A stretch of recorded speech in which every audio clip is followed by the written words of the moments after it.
Good afternoon, madam, and welcome to this interview. Thank you so much. Thank you so much. We just want to find out a little bit from you on how the games of today is being the third day of the AAPA games. We see you are the vice president for AAPA. What's your interest? I mean, how did you find yourself to be vice president? Because usually we see a pool to be a game of men, but holding such a position in pool, the higher ranking position in pool. How did you find yourself there? Okay. So interestingly, I started shooting pool at the age of 7. My dad taught me, and by the age of 21, I'd already joined the national team in my country.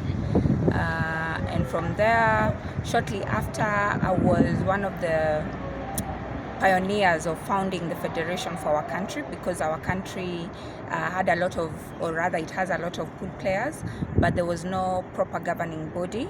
There had been previous ones, but there was no proper one. So I and some 2 gentlemen pioneered the registration of the current federation, and I tend to believe that the African delegates must have had a word or two of maybe my zeal and my passion for the sport and the achievement that I'd made in my own country, and maybe that's why they nominated me for the position, and subsequently I was voted in as the vice president, and I'm entirely grateful, because I'm looking forward to making a difference in our beloved sport in the whole continent. Wow, that's interesting. Talk of Kenya. We've not seen the Kenya national team here. Are they participating? Yeah, so the Kenyan team was meant to participate. Actually, even their rooms had already been reserved. Unfortunately, last Friday, we were meant to be traveling here on Monday. Last Friday, our ministry actually did not even accord us the decency of giving us the reject directly, because some months back they'd given us a reject letter. They'd explained that they were going through financial constraints and thus were prioritizing Olympic Games and World Championships, to which as a federation we appealed to the ministry, and we put in a good case, because we even explained to them that this being a continental championship was our stepping stone to going for the World Championship next year. So them telling us they couldn't fund us was literally telling us they would never fund us for anything. And yeah, we put in a good case. We put in an appeal with the ministry, which we followed up with a second appeal to the higher ranks of the ministry. Unfortunately, it seems like the ministry has decided to discriminate against our sport, which is quite unfortunate, because actually pool in our country is the most adult played sport. It's what the youth down to the villages pass their time with. So I'm just hoping that the ministry will finally open their eyes to the importance of supporting our beloved sport. We'd also actually locked in a corporate beginning of the year to support the trip to the All Africa Games. However, they stepped away before it was time for the games to come in. So both our angles, because we had approached the corporate angle and the government angle, both hit a hurdle, and that's why I ended up coming alone. But there's another male player that has managed to secure his own sponsorship to also join me here. So Kenya will only be represented in the singles category, in the men's and the female singles. Well, yeah, I think we saw the Kenyan player last night. I think we last also saw him last in China. Yes. We also seen him. I think he's got quite a passion for the sport. Yes, and I think moving forward, such people must be supported by the government. Yes. I talk of sports, pool. I think pool everywhere in Africa, I think it's being neglected, whereby we're seeing in most of the countries they're only supporting soccer and maybe other sports.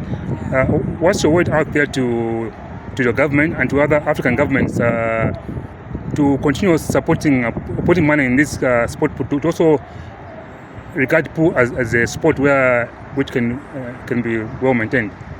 So my word to the governments out there, including my very own in Kenya, is to seriously consider funding and supporting the pool players, because pool players capture across all the demographics of the people in a country. In my own country, I can attest, I personally am an advocate of the High Court. We have surgeons who take part in this sport, but then the bigger percentage of the people who play this sport are the people who don't have other professions. So as a government, I'm only thinking the best way to support the youth of your country is to actually monetize this sport. My government has a campaign called Talanta Hela.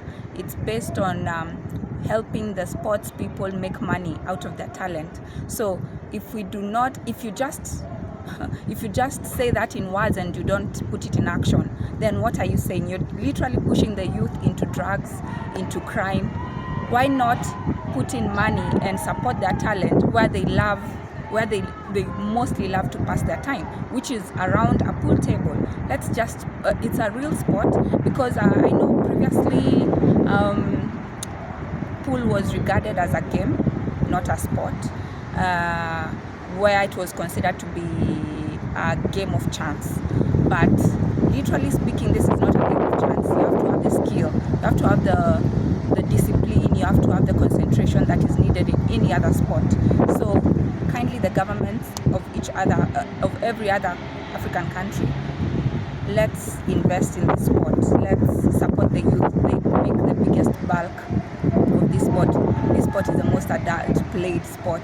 Let's give the youth a chance to make money out of their talent and out of their favorite pastime out there. Okay. Yeah, we've seen Ugandan players being on the score sheet, on the fixtures for singles. Is Uganda still coming, and are they still taking part in the team's event? So at the moment, I would not really know how to comment on that. Last I heard, they were meant to arrive today, and as for the team event, I'm not really sure if they'll manage to play, and I don't want to comment on that. I'll have to confirm with our technical director and the referee. Yeah, but for the singles, they might be slotted in depending on what time they arrive today, because the singles, as you know, we only kicked off yesterday evening, so it's not gone too far for them to. Okay, lastly, the African champions, they've won all their 3 first games. Right now they're playing Zimbabwe, and it's quite tight. I think it's left it 8-8. What's your comment? Yeah, so I'm actually very impressed that Zambia has managed to, keep the fire burning. Last time people might have thought that they became the champions because they were at home, but clearly they are proving to us it was not an home ground situation. I'm very proud of the skill they are displaying on the table. So I can't wait to see how it all turns out. But yeah, all the best to all the teams. Let's wait for may the best team win. Thank you very much, madam. All right.